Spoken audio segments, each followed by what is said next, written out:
नमस्ते दोस्तों, मैं श्री ज्योति आज की बात में सबका स्वागत करती हूँ। आइए आज की बात कर लेते हैं। आज बड़ा ही शुभ दिन है, पवित्र दिन है। आज शनिवार का दिन है, तो शनिवार की ऊर्जा लेने के लिए और शनि को प्रबल बनाने के लिए कुछ आप उपाय कीजिए। घर से नेगेटिविटी दूर करने के लिए भी आप शनिवार को उपाय कर सकते हैं। तो शनि मंदिर जाइए और शनि का मंत्र जाप कीजिए। शनि का मंत्र है ओम प्राम प्रीम प्रोम स शनिश्चराय नमः। आज की बात कर लेते हैं। आज दशमी तिथि आज शाम 7:27 तक रहेगी। उसके बाद शुक्ल योग लग जाएगा। सुबह 11:05 तक शुभ योग है, फिर शुक्ल योग लग जाएगा। शुभ योग में किए गए कर्म कामों में शुभ फल मिलते हैं और शुक्ल योग में कार्य सफलता दिलाने वाले होते हैं। तो दोनों ही योग अच्छे हैं, तो आज का दिन आप जो भी कार्य करेंगे उसमें सफलता मिलेगी। इस योग में कोई भी काम सीखने से सफलता मिलती है। आज देर रात तक 3:09 तक कृतिका नक्षत्र रहेगा। तो कृत्तिका नक्षत्र अच्छा नक्षत्र है जिसका स्वामी सूर्य है। तो आज सूर्य को प्रबल करने के लिए उनको अर्घ दीजिए, अक्षत डालकर गुड़ डालकर अर्घ दीजिए और मंत्र जाप कीजिए ओम घृणी सूर्याय नमः। और उसके बाद 3 बार गायत्री मंत्र जाप कीजिए या सूर्य गायत्री मंत्र बोल सकते हैं। सूर्य गायत्री मंत्र इस प्रकार है ओम आदित्याय विद्महे सहस्त्र किरणाय धीमहि तन्नो सूर्य प्रचोदयात। ये गायत्री मंत्र है। तो इस तरह से आप करके आप सूर्य को प्रबल कर सकते हैं। और शनि के थोड़े से उपाय मैं बता देती हूँ, वो करेंगे और उसके बाद शनि के बारे में थोड़ी सी हम बात कर लेंगे। और फिर कृष्ण कथा में राम और सीता की जोड़ी के बारे में और राम का मंत्र मैं आपको एक दे दूंगी। तो अंत तक बने रहिए।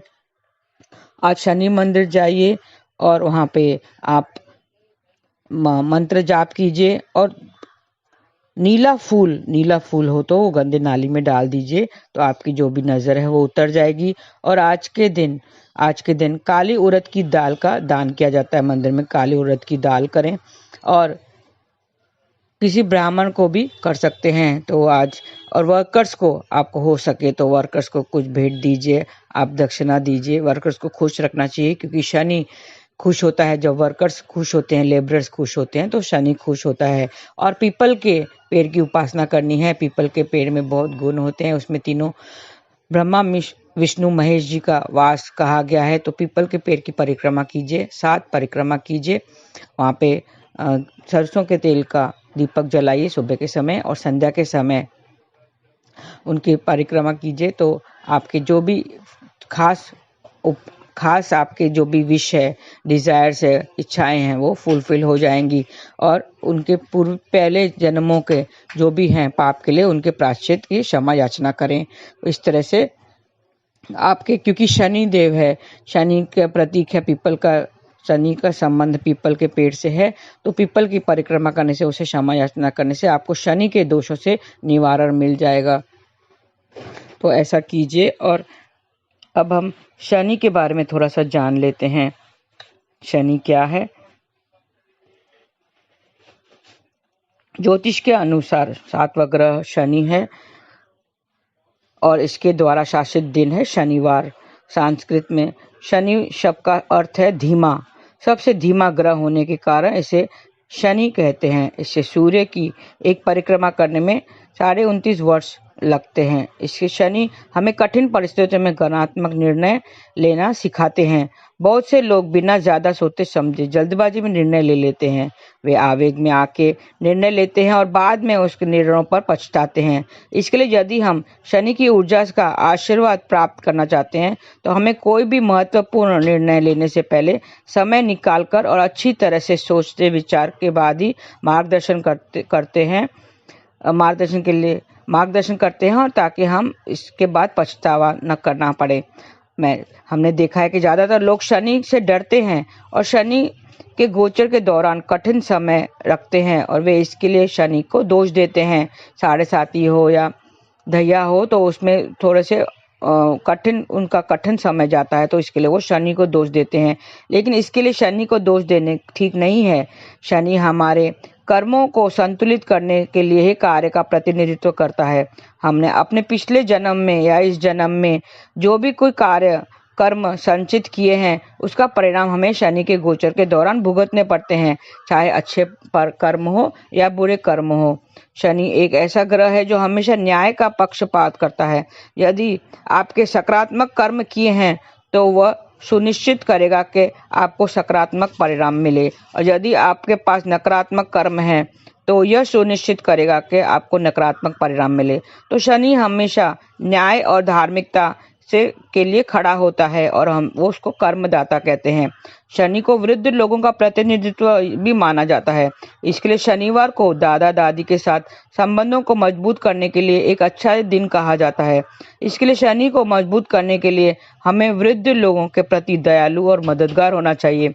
वृद्धाश्रम में दान देना या सेवा देना हमारी कुंडली में शनि को मजबूत करने का एक शानदार तरीका है। हम सामान्य रूप में दान करने भी शनि की ऊर्जा को दोहन कर सकते हैं, लेकिन हमें यह याद रखना चाहिए कि दान की शुरुआत घर से ही होनी चाहिए। यदि आप धर्म ट्रस्टों को हजारों और हजारों रुपए दान कर रहे हैं, लेकिन आप अपने घर की मदद और आपके अधीन काम करने वाले लोगों की मदद नहीं कर रहे हैं, तो आप शनि को खुश नहीं कर पाएंगे। इसी तरह यदि आप वृद्धाश्रम में दान करते हैं लेकिन अपने घर के बुजुर्गों का सम्मान नहीं कर रहे हैं, तो भी आप शनि को प्रसन्न नहीं कर सकते। तो मूल्य रूप से शनि निष्पक्ष और न्यायपूर्वक होने के बारे में है। स्वास्थ्य के मोर्चे पर यदि शनि कमजोर है तो हमें गठिया, जोड़ों का दर्द, दांतों का दर्द और कमजोर वाली जैसे रोगों से पीड़ित होते हैं, क्योंकि शनि हमारे हड्डियां, मांसपेशियां, दांतों और बालों के स्वास्थ्य को नियंत्रित करता है। तो शनि के बारे में ये थी शनि की बातें। तो शनि को प्रबल करने के लिए आप वृद्ध लोगों की और अपने सहकर्मी जो हमारे लिए काम करते हैं, लेबरर्स लोग, वर्कर्स लोग, उनको खुश करेंगे तो आपका शनि, जो कुंडली में शनि अगर कमज़ोर है तो उसको प्रबल कर सकेंगे और शनि की ऊर्जा आपको मिल सकेगी। खास करके शनिवार को चप्पल दान देना, काला छाता, काला कंबल वगैरह दान करने से आपका शनि प्रबल होता है। तो ये थी शनि की बातें। अब हम बात करेंगे कि कल मैंने बात की थी कि हमें वैवाहिक जीवन को कैसे खुशहाल रखना है। वैवाहिक जीवन को खुशहाल करने के लिए हम जब रामायण देखते हैं, अभी रामायण, श्रीमद् रामायण का एपिसोड चल रहे हैं, तो कल सोमवार का अध्याय चल रहा था। सोमवार में देखा होगा, मैंने कल भी कहा था कि हमारे जो जीवन साथी हैं, जो पति पत्नी निर्धारित होते हैं, वो ऊपर से हम भगवान के बनाए हुए जोड़े होते हैं, तो उनका निरादर, उनका सम्मान करना चाहिए, निरादर नहीं करना चाहिए। तो हमारे जो कर्म है उसके हिसाब से ही हमें पति या पत्नी मिलते हैं। तो आपने देखा होगा स्वयंवर में बड़े बड़े रथी, महारथी, योद्धा आए थे सोमवार के लिए। उसका शर्त क्या था कि पिनाक का शिव धनुष उठाने के लिए और उस पर प्रत्यंचा चढ़ाने के लिए, लेकिन कोई भी उसमें सफल नहीं रहा। बड़े बड़े योद्धा वहां पर आए हुए थे। इसके पहले रावण आके वहां गया था। रावण अपने आप को शक्तिशाली शिव भक्त मानता था, लेकिन उसने भी, शिव जी ने भी उस पर कृपा नहीं की और वो एक उंगली भी उससे उठा नहीं सका। तो इस तरह से राम जब भी सब विफल हो गए, सब उठाने में विफल हो गए, तो क्रोधित हो गए और जनक महाराज भी क्रोधित हो गए कि उसने कहने लगे क्या कि इस राज्य में कोई वीर पुरुष नहीं है। तब ऋषि ने राम को आज्ञा दी कि वो उठाए। तो राम ने उसकी कृपा पाकर, उसके आशीर्वाद पाकर, ऋषि विश्वामित्र का आशीर्वाद पाकर उसने उठा लिया और उसको प्रत्यंचा भी चढ़ा दी और वो टूट भी गया, भंग हो गया। तो इस तरह से आपने देखा कि सबका विफल होने के बाद जो उसके लिए सुयोग था, जो सुयोग वर था, सीता जी के लिए जो सुयोग वर था वही उसको मिला, क्योंकि ऋषि विश्वामित्र को भी पता था कि राम ही सीता के लिए सुयोग वर है। तो इसलिए उसने सबको अवसर दिया, सब जो भी वहाँ योद्धा आए थे, वीर आए थे, उनको सबको अवसर दिया। लेकिन जब वो विफल हो गए, वो सफल नहीं हुए, वो उठा नहीं सके उस धनुष को, तब जाके उसने राम को आज्ञा दी ताकि वो धनुष उठाकर सीता को स्वयंवर में जीत सके। तो ये अपने कर्मों के हिसाब से और पिछले कर्मों के हिसाब से हमारी जो जोड़ियां हैं वो ऑलरेडी निश्चित है। हमें ज़्यादा कुछ सोचने समझने की, कुछ करने की ज़रूरत नहीं है, क्योंकि जो भी होता है वो उसके अनुसार ही होता है, ईश्वर के अनुसार ही होता है। तो हमें सिर्फ कोशिश करनी चाहिए, हम सिर्फ कोशिश कर सकते हैं। इसमें सीता जी और राम जी का, माता सीता का और राम जी का अटूट प्रेम बताया गया है। श्री राम और माता सीता का प्रेम, उनका अटूट रिश्ता, उनके रिश्तों की पवित्रता हर पति पत्नी के लिए प्रेरणादायक है। हमें उसे सीखना चाहिए और अपना सहज ही अपनी नीति पर विश्वास करके और रुकना चाहिए, वेट करना चाहिए, धीरज धैर्य होना चाहिए, तभी हमें अपने सुयोग वर का चयन करने को मिलता है। माता सीता और भगवान राम ने हर परिस्थितियों में एक दूसरे का साथ दिया। जब राम जी वनवास गए तो माता सीता ने उनका साथ जाने का समर्थन किया। प्रत्येक पति पत्नी को राम और सीता के रिश्तों में से सीख लेनी चाहिए और कुछ ना कुछ सीखना चाहिए। माता सीता ने भगवान राम से शादी के समय ना तो उसका पद देखा और ना ही राजपाट। वही जब राम ने अपना राजपाट छोड़कर वनवास जाने का फैसला किया तो भी माता सीता महलों के ऐशो आराम को छोड़कर पति के साथ चली गई। इसी तरह हर पति पत्नी को पैसों को छोड़ रिश्तों को पहले देखना चाहिए। आजकल ऐसा नहीं करते हैं। आजकल पहले बोलते हैं, अगर लड़की के लिए कोई लड़का देख रहे हो तो माता पिता पहले ये देखते हैं कि उसको पैसे हैं कि नहीं है। तो लड़के को नहीं देखते हैं, उसके रिश्ते को नहीं देखते हैं, स्वभाव को नहीं देखते हैं, पैसों को देखते हैं। तो ऐसा नहीं करना चाहिए। एक व्यक्ति को माता सीता और राम जी की तरह एक आदर्श जीवन साथी के कर्तव्य का पालन करना चाहिए। माता सीता ने अपने पति के प्रति विनम्र भक्ति का धर्म पालन किया। रावण द्वारा हरण किए जाने के बाद भी उन्होंने अपना पवित्रता को प्रभावित नहीं होने दिया। माता सीता से दूर रहने के बावजूद राम जी ने अपने पति के प्रति विश्वास योग्यता को बनाए रखा।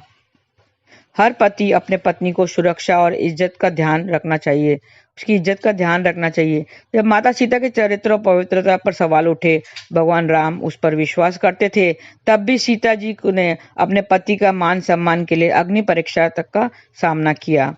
तो इस तरह से हमें श्री राम और माता सीता से सीख लेनी चाहिए कि पति पत्नी का रिश्ता कैसा होना चाहिए और कुछ भी हो जाए उनका साथ नहीं छोड़ना चाहिए। चाहे सुख हो या दुख हो, मैंने पहले भी कहा था, जो हमें मिलता है कर्मों के अनुसार ही मिलता है और समय के पहले और अपने नसीब से ज़्यादा किसी को भी नहीं मिला है, ना किसी को मिलेगा। तो अपने वक्त का इंतज़ार करें और सुयोग मौके का, अच्छे मौके का इंतज़ार करें, आपको भी अच्छा वर मिलेगा। और कोई भी दुख आते हैं तो दोनों साथ में मिलकर अगर निपटाते हैं, साथ भोगते हैं। सुख भी भोगना पड़ता है और दुख भी भोगना पड़ता है। सुख भी आते हैं तो हमें भोगना पड़ता है और जो दुख भी आते हैं तो साथ में भोगने से वो कम हो जाएंगे। और फिर श्री राम का नाम जपते हुए हरे राम राम राम हरे हरे, हरे कृष्ण कृष्ण कृष्ण हरे हरे, अगर ऐसा नाम जाप करते रहो ना तो हमारी जब मुसीबतें कट जाती हैं और जब पाप पिछले जन्म के इस जन्म के जो पाप हैं वो कट जाते हैं। तो राम को साथ रखिए। 22 तारीख को प्राण प्रतिष्ठा, 22 तारीख को छुट्टी घोषित की है तो 22 तारीख को प्राण प्रतिष्ठा होगी, श्री राम की प्राण प्रतिष्ठा होगी। वो अपने आज से एक अग्नि प्रज्वलित होगी, आज से महाअनुष्ठान चालू होगा। आज से 3 दिन तक महाअग्नि का प्रज्वलित होगा, वहाँ पर अनुष्ठान हो रहा है, पूजा पाठ हो रहे हैं।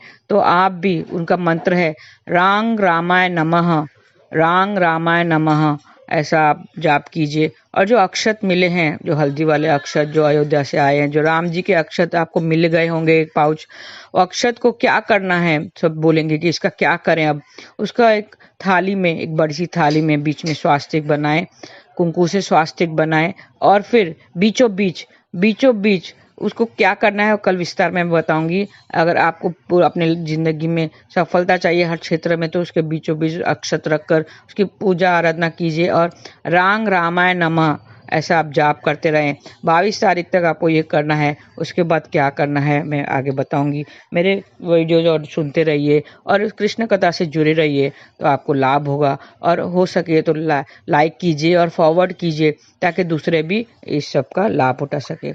आज के लिए बस इतना ही। आपका दिन शुभ रहे। जय श्री राम।